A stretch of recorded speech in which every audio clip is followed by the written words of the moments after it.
CM Revanth Reddy రాష్ట్ర ప్రభుత్వంపై అభ్యంతరకర పోస్టులు పెట్టిన వారిపై తెలంగాణ ప్రభుత్వం కఠిన చర్యలు తీసుకుంటోంది. పలువురు ఫిర్యాదుల ఆధారంగా హైదరాబాద్ సైబర్ క్రైమ్ పోలీసులు కేసులు నమోదు చేశారు.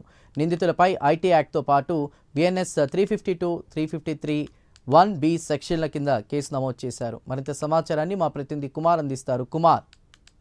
Thank you Chandu. ఏదైతే తెలంగాణ రాష్ట్ర ముఖ్యమంత్రి సీఎం రేవంత్ రెడ్డిపై అసభ్యకరమైన పోస్టులు పెడుతున్న వారిపై ఇప్పటికే సైబర్ క్రైమ్ పోలీసులు అయితే కేసు అయితే నమోదు చేస్తున్నారు. ముఖ్యంగా పలువురు ఇచ్చిన రిపోర్ట్లు అంటే ఏదైతే పలువురు ఇచ్చిన కంప్లైంట్ల ప్రకారం ఏదైతే సీఎం రేవంత్ రెడ్డిపై అసభ్యంగా పోస్టులు పెడుతున్న వారిపై కఠిన చర్యలు తీసుకోవాలంటూ కూడా ఏదైతే ఫిర్యాదులు అందిన నేపథ్యంలో సైబర్ క్రైమ్ పోలీసులు కూడా ఇటు ఎవరైతే ఈ పోస్టులు పెడుతున్నారో వీళ్ళందరిపై కేసులు అయితే నమోదు చేశారు. అలాగే మరొక పక్క ఇప్పటికే ఈ సోషల్ మీడియా వేదికగా పెడుతున్న పోస్టులను అరికట్టేందుకు కూడా అనేక చర్యలు తీసుకుంటున్న నేపథ్యంలో ఇటు ముఖ్యమంత్రులే కాదు, ఇటు రాజకీయవేత్తలు, ఇటు బడా బిజినెస్ మ్యాన్లు, అలాగే కామన్ పీపుల్ పై అనేక పోస్టులు అయితే పెడుతున్నారు. అలాగే అసభ్యకరంగా ఈ పోస్టులు పెట్టడంతో కూడా దీన్ని అరికట్టేందుకు కూడా ఇప్పటికే ఇటు ఏపీలో కూడా ఇదే తరహాలో పెడుతున్న పోస్టులు అన్నింటిలో ఎవరైతే పెడుతున్నారో వాళ్ళందరిపై కఠిన చర్యలు అయితే తీసుకున్నారు. అదే తరహాలో ఇప్పుడు తెలంగాణ రాష్ట్రంలో కూడా ఇటు ముఖ్యమంత్రిపై పెట్టిన పోస్టులు అంటే అసభ్యకరంగా పెట్టిన పోస్టులపై అనేక ఫిర్యాదులు అయితే సైబర్ క్రైమ్ కి అయితే అందని.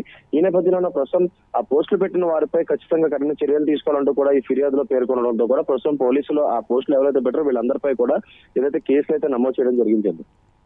Right. Thank you for the updates Kumar.